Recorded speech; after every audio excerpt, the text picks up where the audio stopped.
Sahabat hikmah di balik kisah, berbekal fasih menirukan suara wanita, seorang pemuda berhasil mengelabui seorang pria mantan TKI Korea yang dikenal melalui Facebook. Dengan membuat kartu identitas palsu yang diberi foto cewek cantik, dirinya mampu meyakinkan korban hingga menipu uang 500 juta rupiah. Beginilah kurang lebih aksi Ahmad Agung Setiawan saat memperdayai korban Muhammad Huda. Maksud hati, warga Grobogan Jawa Tengah yang pulang dari Korea ini mencari istri, tapi malah jadi korban penipuan oleh laki-laki. Rayuan pelaku yang membuat warga Wai Jepara, Lampung Timur lewat telepon membuat korban terpesona dan memutuskan berpacaran. Melihat sang korban percaya, Ahmad pun tidak membuang peluang dan meminjam uang korban hingga beberapa kali, mencapai total sekitar 500 juta rupiah. Hasil tipu daya tersebut digunakan tersangka untuk membeli mobil, motor, dan ponsel. Kasus ini terungkap karena korban mencari keberadaan wanita fiktif tersebut di daerah Boyolali dan ternyata tidak ada. Korban lantas melaporkan ke polisi. Ada-ada saja ya sahabat hikmah di balik kisah, terbuai rayuan sampai tertipu. Kalau dalam Islam, bagaimana cara agar tidak terbuai kayak begini ya?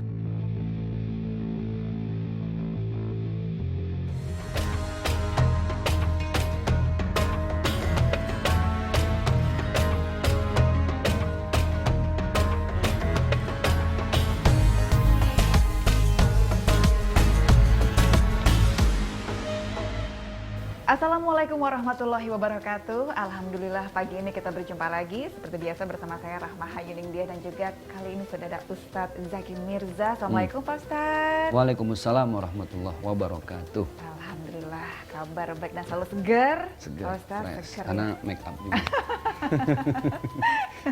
Oke Pak Ustadz. Nah ini ngomong-ngomong make up, jangan-jangan nih tadi nih ya sahabat hikmah yang tadi terpedaya oleh make up.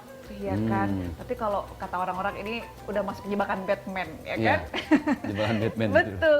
Nah, jadi pengen tahu nih Pak Ustadz, hukumnya kalau kita nyari jodoh lewat online atau lewat medsos itu gimana ya Pak Ustadz? Baik, bismillahirrahmanirrahim. Jodoh itu adalah takdir atau ketentuan yang sudah Allah gariskan dalam hidup kita. Tapi tetap kita ini harus berusaha.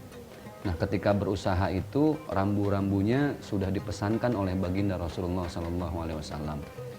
Di antaranya adalah yang boleh dilihat dari lijamaliha, cantiknya silahkan, karena itu fitrah ya. Kan ya minimal punya jodoh yang nggak malu-maluin diajak kondangan gitu. Enak kan dilihat sama temen juga. Tadi bawa wisuda gitu ya. Bawa wisuda. Terus yang kedua, kata Rasulullah, cantik itu bukan jaminan, tampan bukan jaminan. Terus apalagi ya Rasul? Boleh lihat lima liha hartanya buat mendukung dakwah, buat mendukung kebaikan-kebaikan. Silahkan, itu juga fitrah. Yang berikutnya linasabiha, keturunan, silsilah. Dilihat ayah ibunya, apakah orang baik atau tidak, itu juga harus. Tapi tiga hal itu bukan jaminan, kata Rasulullah. Ada yang keempat, lidiniha. Diniha ini kan agama ya, agama ini kan bahasa Sangsakerta aslinya. A itu tidak, gama itu rusak. Jadi agama itu adalah satu konsep supaya kita tidak merusak diri sendiri, tidak merusak tatanan sosial. Nah, artinya orang yang ketika mencari jodoh, lihatlah agamanya, potensi kebaikannya.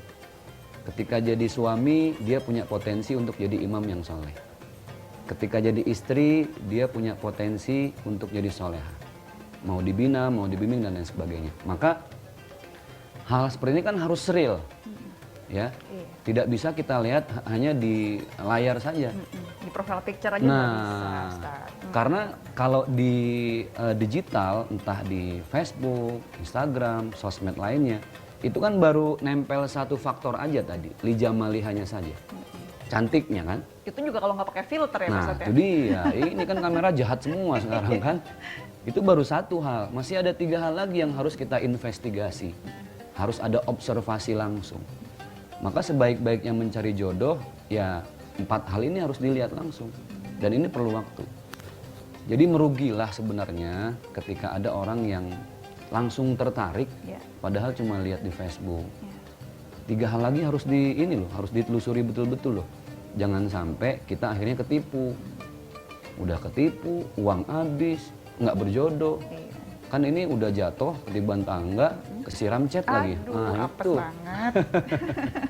Gitu. Jadi ya sebaik-baiknya mencari jodoh harus ketemu langsung. Dilihat potensi-potensi tadi. Kalaupun ada yang berjodoh karena di Facebook dan lain sebagainya, ya karena memang itu juga sudah suratan dari Allah Subhanahu wa taala. Pas dapetnya yang baik. Gitu. Nah, Pak Ustadz, kalau di dalam Islam pacaran itu ada nggak ya? Nggak ada. Nggak ada. Tidak ada istilah pacaran. Pacaran dengan persepsi apa yang kita pahami sekarang ya. Jalan berdua, nonton, dan lain sebagainya. Karena Allah Subhanahu wa taala menyatakan auzubillahi minasyaitonirrajim wala taqrabuz zina. Janganlah kita mendekati zina. Mendekatinya saja nggak boleh, apalagi masuk ke perbuatan zina. Seperti yang sering saya sampaikan, ketika Allah melarang sesuatu pasti ada hikmah. Itulah kenapa sekarang ada ghosting. Nah, sebagai gantinya pacaran, kita mengenal istilah ta'aruf Iya. nih Pak Ustadz. Katanya ini lebih aman, insya Allah lebih berkah. Tapi tuh kadang-kadang Pak Ustadz ya, kalau ta'aruf tuh kayaknya kenalnya itu nggak nggak afdol gitu, nggak kenal-kenal banget. Nah, sebenarnya ta'aruf itu gimana Pak Ustadz? Yang pertama gini, jangan sampai kita ketipu sama casing ya. Contoh nih, mohon maaf, kita lebih pilih mana? Minyak babi cap onta apa minyak onta cap babi? Nah, kan gitu. Iya. Itu kan pilihan, kita ketipu sama casing gitu ya. Artinya jangan sampai namanya ta'aruf, tapi substansinya sama, nggak lain ya pacaran, ya saling mengumbar syahwat dan lain sebagainya. Seperti yang kita bahas tadi, kan ada 4 hal yang harus diobservasi, diinvestigasi secara detail. Islam sudah menyiapkan sarananya, medianya, yaitu ta'aruf. Ta'aruf ini kan bahasa Arab, ta'arofa ya ta'arofu, saling mengetahui, saling menyelami, saling mendalami. Tapi ada rambu-rambunya, nggak sembarangan juga. Misalnya ketika berjalan, maksudnya jalan-jalan kemana, nggak boleh berdua, ya kan? Karena yang ketiga itu kata Rasul pasti ada setan. Nah, itu dia sahabat hikmah ya. Hikmahnya adalah yang pertama, kita jangan terpedaya oleh casing. Nah, apalagi kalau kemudian tipu daya itu membawa kita pada lembah dosa, dan katanya ada dosa yang mengalir sampai hari kiamat. Nah, kita akan bahas ini sahabat hikmah usai jeda.